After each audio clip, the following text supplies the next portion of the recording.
मतलब मेन मुद्दा है विकास का। कांग्रेस का और जनता का ये कहना है कि विकास हुआ है तो दिखाए। 20 साल से भाजपा की सरकार है तो जवाब भी उनसे लिया जाएगा जो सत्ता में है। और ये बात वाजिब है कि क्षेत्र में स्वास्थ्य को लेकर कई समस्या आती है। एक ना एक 4 लाइन लगा हुआ है तो एक्सीडेंट होते हैं, डॉक्टर उपलब्ध नहीं रहते हैं या फिर स्वास्थ्य के कारण मौत हो जाती है। इस पर क्या कहेंगे आप? निश्चित ही स्वास्थ्यगत सुविधाओं में कुछ कमियां रही है जिसे हम ठीक करने में लगातार लगे हुए हैं।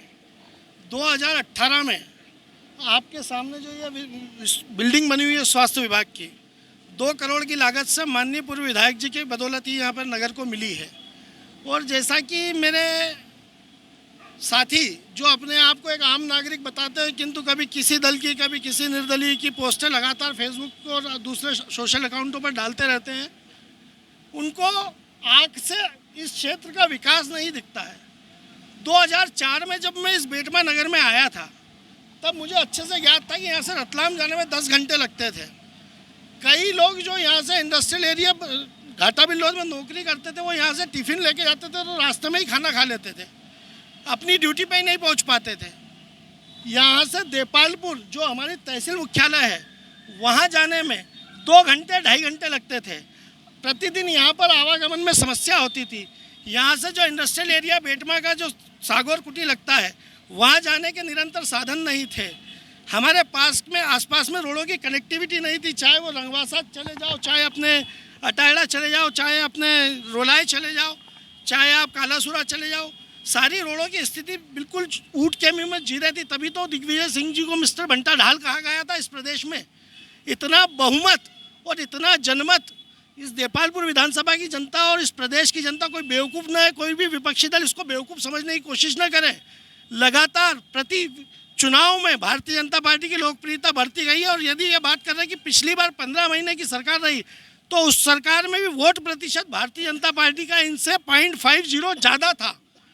जनमत में कोई दिक्कत नहीं थी। कुछ व्यक्तिगत कारण और 2 लाख की किसान कर्जा माफ़ी के भुलावे में इस प्रदेश की जनता भोला भाला किसान जिसकी सूचियां कभी भी रोड पर नहीं आती थी कि उस पर कितना कर्जा है, इस कांग्रेस की सरकार ने 15 महीने के कार्यकाल में वो पाप किया है जो कभी किसी ने नहीं किया है। हमने किसानों को सक्षम बनाया है, हमने किसानों की समृद्धि लाई है। जिन लोगों को आज क्षेत्र में विकास नहीं दिखता है वो जरा जाके उस किसान से पूछे कि जिसको 2003 में बिजली नहीं मिलती थी, 2008 में पानी नहीं मिलता था, 2007 में जिसको ब्याज 18% देना पड़ता था, आज उस किसान से पूछे कि उसकी आर्थिक समृद्धि का राज है तो वो सिर्फ भारतीय जनता पार्टी और भारतीय जनता पार्टी के सिरमौर माननीय शिवराज सिंह चौहान है। और विकास देखने से दिखता है, विरोधों से कभी विकास नहीं दिखेगा। भाजपा का सीधा सा कहना है कि विकास देखने से दिखता है, विरोध से नहीं दिखता है। हम बात करें तो भाजपा ने कहा है कि 2004 के पहले की जो दिग्विजय सिंह की सरकार थी उसे भंडाधारी इसलिए कहा जाता था क्योंकि विकास के नाम पे कुछ था ही नहीं। इस पे आप क्या कहना चाहेंगे? ये कांग्रेस सरकार की ही देन थी जो विकास की योजनाएं बना के उस समय जब बिजली नहीं थी, जब दिग्विजय सिंह जी की सरकार ने ओकारेश्वर में बिजली का उत्पादन कर वहीं से शुरू हुआ है। आज ये इनका तो काम है साहब, भूमि पूजन हम करते हैं, लोकार्पण ये करते हैं, 10 रुपये का नारियल आता है, 1 लाख रुपये उसके एडवर्टाइज में खर्च करते हैं। दिखावे की सरकार है, काम करना तो पूरा आपको ध्यान है। उस समय जब राहुल गांधी जी जब कंप्यूटर की बात करते थे, जब ये बोलते कि अब बैलगाड़ी कंप्यूटर चलेगा, जब योजनाएं बनी अमल हुई उसका प्रोपोगंडा इन लोगों ने किया।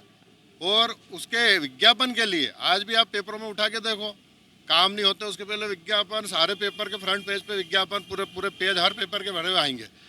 तो काम तो करना कांग्रेस को याद है, खाली दिखावा करना कांग्रेस को याद नहीं, इसलिए दिखा लेते हैं। 10 रुपये के नारियल को फोड़ने के लिए 1 लाख का विज्ञापन करेंगे साहब, वहाँ पे टेंट लगाएंगे, कार्यक्रम करेंगे, नेताओं के शिलालेख लगेंगे, 100 नाम शिलालेख पे लगवा लेते हैं। कांग्रेस की सरकार में जो काम किए उसमें 2 नाम आते थे शिलालेख पे।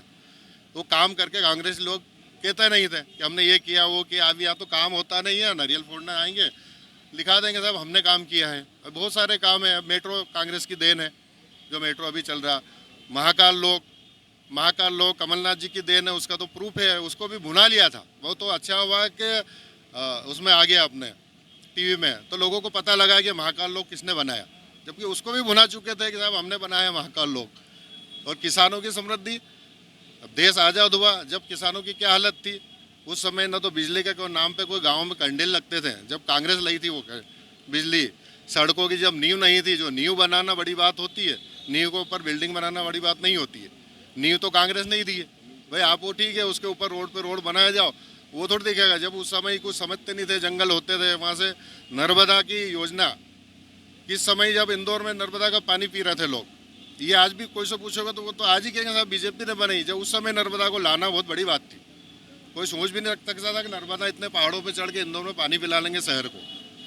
ये योजनाएं बड़ी बड़ी योजना है। जहाँ से तुम ज्ञान बांट रहे हो वो स्कूल भी कांग्रेस की देन है, जहाँ तुम इलाज करा रहे हो वो भी कांग्रेस की देन है। मेरे को नई कोई चीज़ बता दो, कोई बीजेपी के शासन में कोई बड़े कॉलेज, बड़े स्कूल, बड़े इंस्टीट्यूट डले हों, सब उसी समय ही बने हुए। कांग्रेस का कहना है कि जो योजनाएं कांग्रेस ने लागू की उस पर ही सिर्फ बीजेपी ने अपना क्रियान्वयन किया है, जो बड़ी बड़ी योजनाएं हैं सब वो कांग्रेस की देन है। इस विषय में आप क्या कहेंगे? जय श्री राम। बीजेपी के ऊपर अगर कांग्रेस इस तरह का कोई एलिगेंस लगा रही है कि हमने योजनाएं, तो पहली बात तो ये यहीं ख़त्म हो जाती है कि पिछले 20 साल से मध्य प्रदेश में भारतीय जनता पार्टी की सरकार है, और 15 महीने में अगर ये कह रहे हैं कि हमने योजनाएं लागू की और योजनाओं को हम बना रहे हैं, तो वो योजनाएं कहीं ना कहीं हमारी सरकार द्वारा ही लागू की गई होगी। रही बात महाकाल लोक की, अभी हमारे बड़े आदरणीय भाई साहब ने कहा कि महाकाल लोक कमलनाथ जी द्वारा मतलब उसको स्थापना करने का कहा गया था, पर सबको सर्वविदित है, पेपरों में आपने भी देखा, आप तो मीडिया का पूरा कवरेज देखते हैं कि उसी महाकाल लोक की आरती के लिए कमलनाथ जी ने रोक लगाई थी कि अजान में डिस्टर्ब होता है, इसलिए आरती के स्पीकर बंद किए जाएं। तो ये भारतीय जनता पार्टी जो है ये इसने हमेशा मंदिरों के जीर्णोद्धार को लेकर सचेत रही, हिंदू धर्म को लेकर, केसरिया को लेकर हमेशा ये अपना पक्ष रखती आई है। सब लोग समभाव से रहें, ये भारतीय जनता पार्टी का एजेंडा। और भारतीय जनता पार्टी सिर्फ और सिर्फ विकास के मुद्दे पर चुनाव लड़ती है। ये व्यक्तिगत निजी स्वार्थ वाली जितनी भी बातें हैं, इससे भारतीय जनता पार्टी का दूर दूर तक सारोकार नहीं है।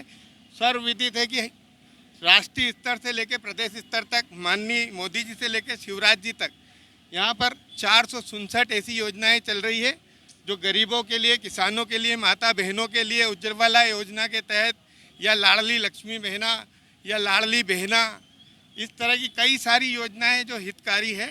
और सिर्फ भारतीय जनता पार्टी विकास को पहचानती है, विकास का मादा रखती है, विकास को किया है।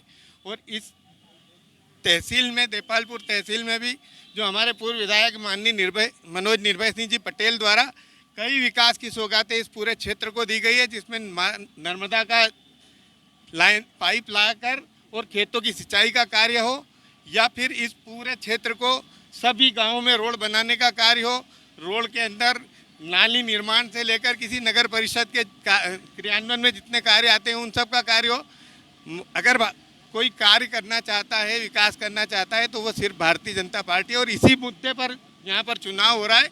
और निश्चित ही मनोज निर्भय सिंह पटेल इस बार इस विधानसभा में बहुत अच्छे बहुमत से विजयी होंगे, क्योंकि विकास ही हमारा मुख्य लक्ष्य है और विकास ही हमारा कार्य है। भाजपा का कहना है कि विकास ही हमारा मुख्य लक्ष्य है और विकास ही हमारा नारा है।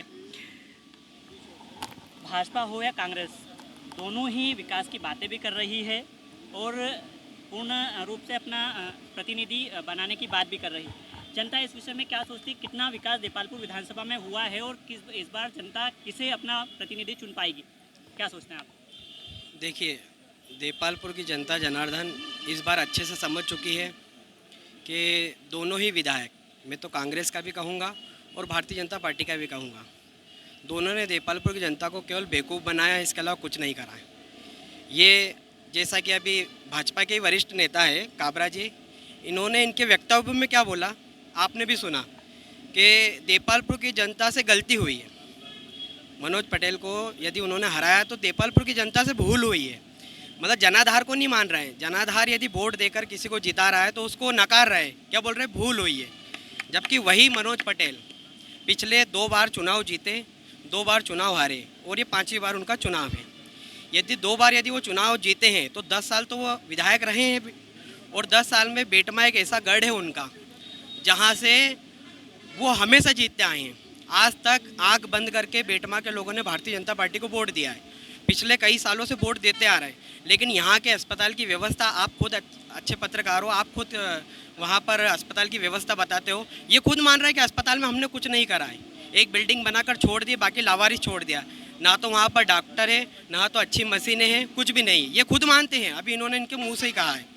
फिर विकास की बात करते हैं, तो मैं आपको विकास की बात बताता हूँ कि अभी थोड़े दिन 15 ही दिन पहले ये सड़क खुदा है यहाँ पर, यह हाईवे का। आपके विधायक 10 साल रहे, आपके विधायक 10 साल रहे जब ये सड़क नहीं बनी। फिर उसके बाद वर्तमान विधायक कांग्रेस के जो है विशाल पटेल, उन्होंने कहा हम आदर्श रोड बनाएंगे, तो 15 महीने की सरकार में भी उनसे ये आदर्श रोड नहीं बनी। जब इन्हें पता चला कि हम भारतीय जनता पार्टी यहाँ पर पूरी तरीके से हार रही है बेटमा में, तब जाके इन्होंने सड़क खोदना चालू करी। ये पूरा देख रहा है। और विकास की बात मैं बताता हूँ आपको। विकास की बात यह है कि आप सरकारी अस्पताल जाकर देखो, वहाँ पर आपको अस्पताल में जाने का गड्ढा मिलेगा। फिर वहाँ पर थोड़ी ही आगे कन्याशाला स्कूल है, कन्याशाला स्कूल है, वहाँ पर भी बालिकाएं नीचे गड्ढे में उतर के जा रही है। फिर बड़े स्कूल है जो शिक्षा का मंदिर कहते हैं हम, वहाँ पर भी जाकर गड्ढे में उतरे। लेकिन यहीं पर भारतीय जनता पार्टी का कार्यालय भी है, आप वहाँ पर देखो 4 डंपर मुरम गिट्टी डली है उस कार्यालय में जाने के लिए। तो विकास भारतीय जनता पार्टी का कार्यालय का हुआ है। विकास इस 5 सालों में कांग्रेस का विधायक का हुआ है, बेटमा का कुछ नहीं हुआ। 15 महीने की सरकार में कांग्रेस विधायक चाहते तो इस अस्पताल में अच्छी व्यवस्था कर सकते थे, लेकिन उन्होंने इस 15 महीने की सरकार में अच्छे अस्पताल में अच्छे इक्विपमेंट नहीं दे पाए हमें, ना अच्छे डॉक्टर दे पाए। तो कांग्रेस की सरकार की गलती। और भारतीय जनता पार्टी जो आंख बंद करके पिछले कई सालों से बेटमा और पिछले नगर परिषद में भारतीय जनता पार्टी को जनता ने दिखा दिया है कि वो अब है ना आंख बंद करके वोट नहीं डालेगी। जो अच्छा व्यक्ति चुनेगी, जो अच्छा व्यक्ति उसके सामने आएगा, अब उसी को वोट डालेगी। तो विकास के दावे इनके झूठे हैं।